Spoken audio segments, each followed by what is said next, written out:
आई दरवाजा खोलबू कि तोड़ दी जा। का हो बड़ी मूड में लागत आला। खोला तरी डाले आल बानी जा डलवा लो। सुना बोला बोला। आजू होलिया के दिन बाटे मौसम रंगीन।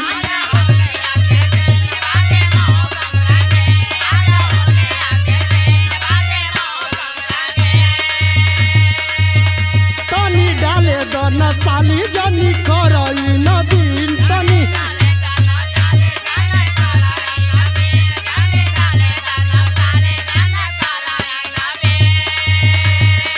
ए हो आज नाना मत करी हो, आज जाइब नाई बेरंगले।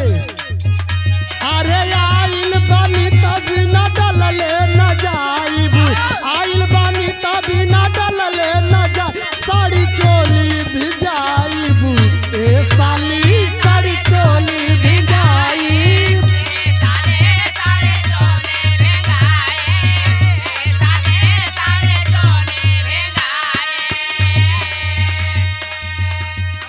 सुनो जीजा इहे करबो। हाँ ये साली बड़ा दिन का छूटल है। सुनो सुनावा। जनी कर रगड़ होई लफड़ा के घर। डाल ले दो साली लाओ। बानी दूसरा के धन जन ढाही कह।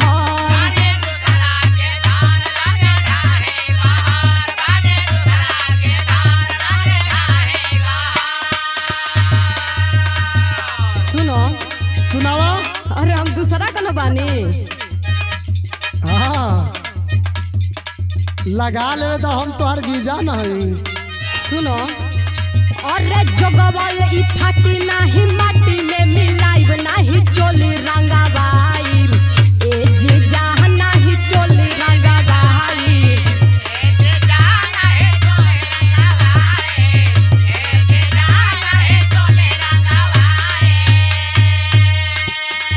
रंगवा लो हम तोहर जीजा नहीं।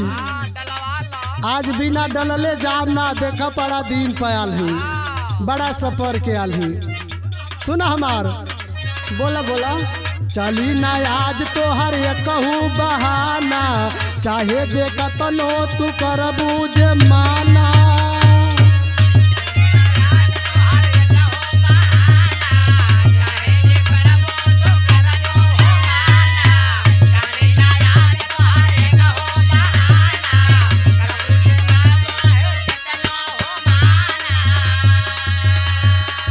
चली ना आज तोहर ये कहूँ बहाना, चाहे जे कतनो तू करबू जे माना। गालो दबाई बरंगवो लगाइब, गालो दबाई बरंगवो लगा। साड़ी चोली भी जाइब ए साली, साड़ी चोली भी जाइब।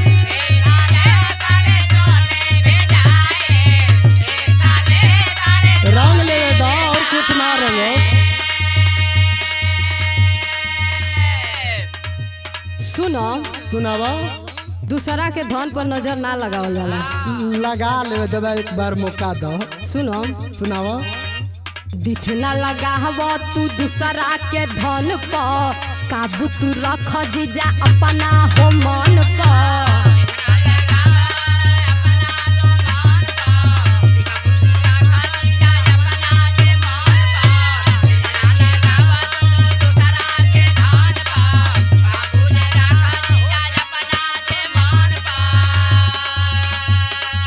दिख ना लगाव तू दूसरा के धन पर, काबू तू रख जीजा अपना हो मन पर। रिश्ता बनल बाटे रिश्ता निभाई। अभी ये करबू। रिश्ता बनल बाटे रिश्ता निभाई नाही चोली रंगाबाई। ए जीजा नाही चोली रंगाबाई।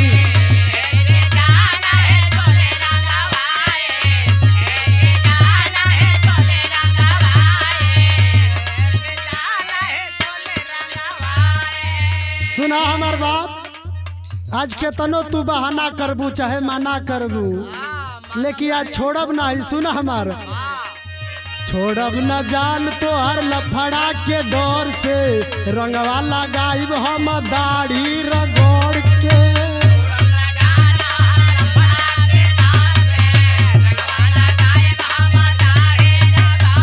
रगड़ के रगड़ के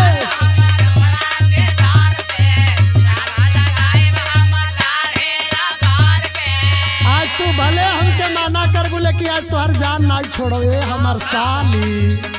यानी ना मन बनो नहीं बिना रंगले ना मानम, होली ऐसन चीजें है।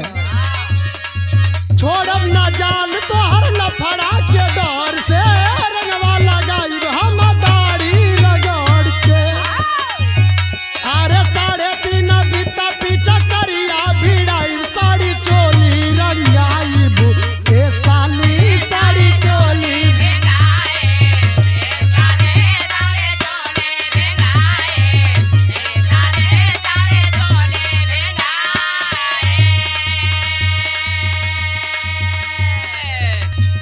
सुनो सुनावा पर्दा के बात जीजा पर्दे में राखी, होली के स्वाद अपना मनवा में चौखी।